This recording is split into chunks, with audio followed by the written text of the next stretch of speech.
so one of my subscribers, John, asked me to document the renting process in Dubai.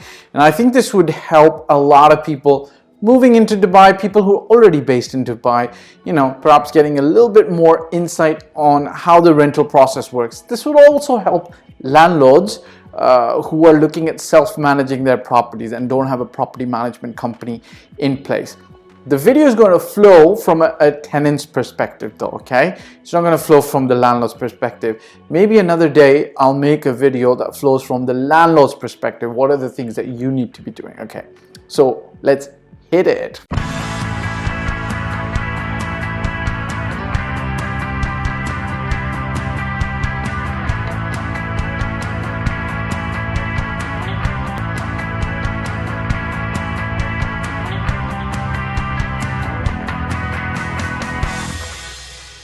Okay, check this out. Welcome back. So essentially speaking, obviously the rental process starts like this. You and your spouse, if you're married, or your friend or whoever you're going to be renting a property with, should ideally go and view the property, which is an obvious thing. But don't just view it once, perhaps do it twice, go in the morning, go in the evening. Look at the surroundings, look at the gym, look at the facilities, understand what's going to be included in your tenancy of that apartment, the townhouse, the villa, so on and so forth. Get a feel of the property and be really comfortable with it. Be really comfortable also with the person, the agent who's showing you the property, or the company who's showing you or managing the property. Now, I would advise you one thing. Generally speaking, this is not the rule. In Dubai, if there is one company that owns the property portfolio or owns the entire building, you're going to be a little bit better off than dealing with a single property owner. This is not the rule, but generally speaking, the large companies have maintenance teams, admin teams, processes generally streamlined, whereas the single owners, obviously, the process is going to depend on the professionalism of the property management company that's handling the property, or the agent, or the owner himself. But, that said, there's a lot of owners who are very professional. I've had very good experiences with them. So, okay, so view the property, and when you're ready to make the offer, or when you're ready to negotiate, or when you're ready to sign the documents, such as the tenancy agreement and so on and so forth, at this stage, you must review the documents, okay?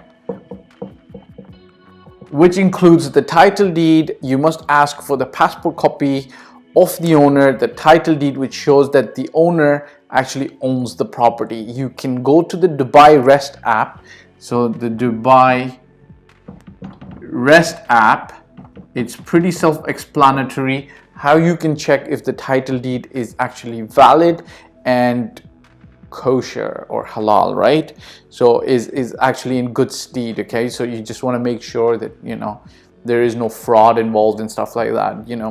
Generally speaking, Dubai is not a place where you should expect fraud, but there have been cases where agents have, rented property at really low prices, collected advance monies in one check, and then fraudulently left the country. But that's few and rare, but you got to do your homework. Okay, now point 3 is going to be you making an offer. Okay, now generally speaking, most tenants, what they're going to do is they're going to verbally make an offer. If I'm taking an offer based on, if my company is taking an offer based on from a tenant because of a property that we're managing, I will always take a written offer, okay? A written offer with a 5% deposit check, okay? Now, generally speaking, the reason I always insist on a written offer, and you should also put in a written offer, whether it's an email or a document that you're signing, is because you clearly specify all the conditions that go with the dollar amount of offer that you're making, right? So if you want a 1-month grace period, if you want the entire place to be, insect repellent needs to be put in place, if you want the place to be completely painted again, if you want it completely sterile and cleaned, if you want to make sure that there's two parkings with the property and the title deed document only states one. There are cases where people might own two parking spots but title. You gotta mention it all on the offer so that the landlord, when he replies, everything is clear.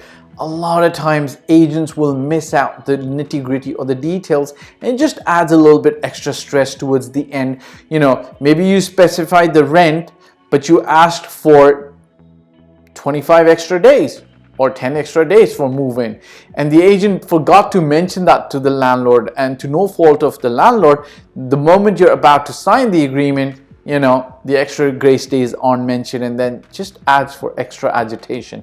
Who needs that? Nobody wants that in their life, right?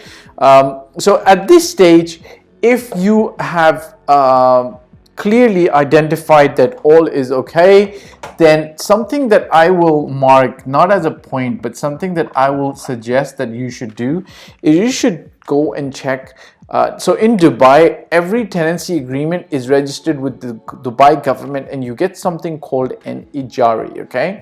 Now here's the thing, without the ajari in place, you pretty much can't do your electricity and water connection, and sometimes chiller or cool stuff that cools your apartment, okay? You can't do that. Now, this is not the norm. Generally speaking, things go very well. However, there are cases where the old tenant has not cancelled its ajari, or where the ajari is still under the name of somebody else, where ajari is not possible because of certain reason, because perhaps there is a court order on the property whatsoever.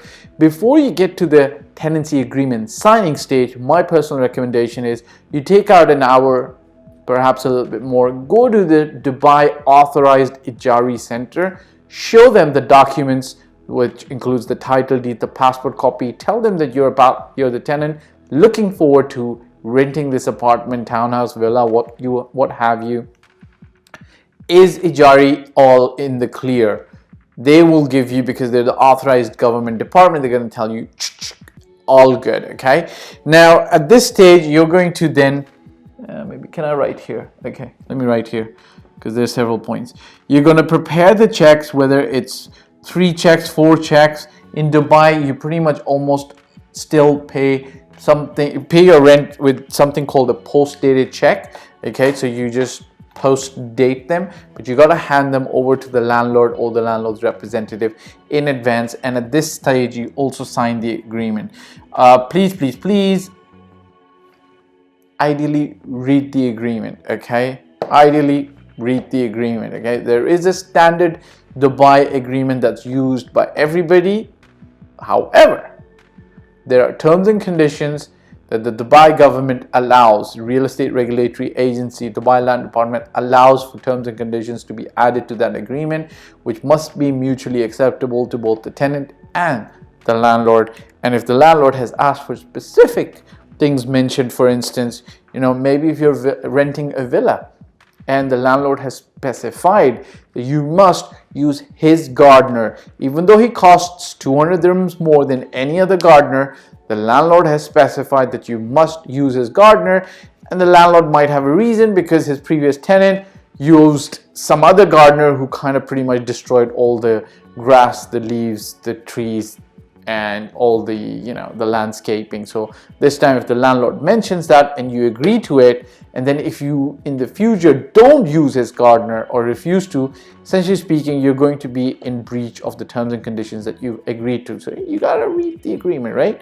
And there's points that you could always agree to. Now at this stage, what generally happens is you prepare the checks, sign the agreement, the landlord's representative or the agent is going to collect that and take it to the landlord to countersign, okay? Now, you can, if the amounts are super big, you can at this stage insist that the landlord be present at the same time to countersign your agreement and give it back to you, because essentially speaking, in between, what agents are going to do is going to get you to sign off the checks, take the agreement, and take it to the landlord. The landlord's going to countersign it and bank your first check or the first amount, or if it's the full amount in one check, must clear, technically speaking, for the agents to then return the agreement back to you. Essentially speaking, in effect, the agreement goes into effect, right? Now, you could insist by bringing cash to the meeting or a manager's check, which is as good as cash, that the landlord should be present in the meeting, and you'd like the agreement to be countersigned at the same time so you can take it back and kind of protect yourself, okay? At this stage, you take all your documents. You've already checked with ajari before, so you're all in the good. You'll go to ajari, and then you will get your registered tenancy agreement in the Dubai government, okay? Does that make sense? After this, you're going to pretty much, you can do this online. DEWA stands for Dubai Electricity and Water Authority, and then there's going to be a chiller thing. When you come to Dubai, you'll figure that out. You're going to essentially connect your electricity and water and your chiller, because 6 months of the time Dubai is kind of hot, so obviously people need your AC, air conditioning running and in place. At this stage, you're going to do a formal handover of the property, okay? The landlord's representative essentially should come with a checklist of all the keys that are being handed over, all the appliances that are being handed over, all the furniture that's being handed over, if the apartment's fully furnished and has appliances, the condition of the property, so on and so forth. In fully furnished properties, essentially speaking, you or the agent or the representative should be taking pictures of every single item of furniture, then documenting it over email and signing it off between you and the landlord, so that the condition is completely recorded, so that when you're vacating the property, it's pretty clear, and you're not going to be charged extra. So that formal handover is pretty critical, and any property management company worth their salt are going to do it the proper way, right? It doesn't matter if you're a billionaire or not. If you're a billionaire, you just should expect this kind of service, okay? At this stage, you're going to apply for a formal move-in permit, okay? All communities have different reasons, regulations, so on and so forth. Sometimes move-ins not allowed after 6, not on public holidays or Fridays, so on and so forth. You're going to have to check with the particular apartment building or townhouse community or villa community when and how move-in is allowed. One thing I should say, you should actually get a buffer of 10 days for all documentation to be completed and for your move-in. Now, sometimes it's very easy to get this, especially during these times when rents are kind of slack and soft and landlords want you in their property. So you can get this 10 to 30 days advance, and that's pretty easy. When things are really hot in the Dubai market, landlord's going to give you 5 or 2 maybe grace days, and you'll be blessed if you get that, right? And even if you're a billionaire, you want that. Why not, right? Take advantage of the situation. Now, one of the things that you need to know is the reason you take this 10 days advance notice is because of the move-in, because of the connection, because of ajari, because of doing all the agreements, formal handover, so on and so forth, okay? Number 10, you should ask for, actually I already covered it, a grace period of 10 days to 30 days. If you can get away with it, why not? Even if you're a billionaire, you still want that. Hey, why not? Last but not the least, bonus point. I'm going to share you one bonus point, okay?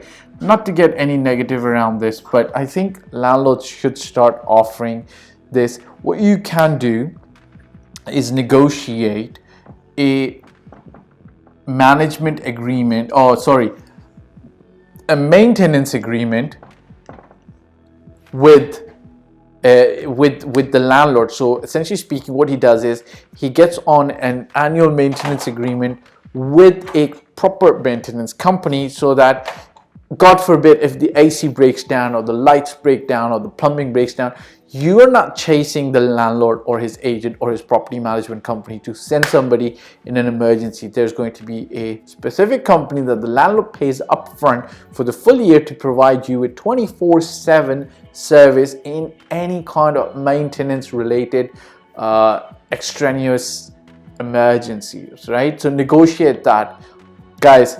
This is kind of like the process. If you've got any questions, put it in the comment section. Don't forget to hit the subscribe and the like and the bell button, bell icon. One more thing, guys, if you got pets, if you got special situations, read the contract and put it in the agreement prior to moving in. Okay, ciao for now. Hope this helps.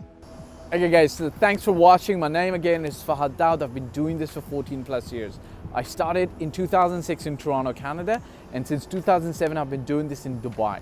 I generally talk about real estate, your life, my life, and our path to allowing financial bliss coming to us. If you want to work with me, such as buy a property in Dubai, or you need general advice, you can hit me up on in the contact form below. If you've liked this video, I'd appreciate if you subscribe, press the bell icon and hit the like button and share it with other friends. Ciao for now.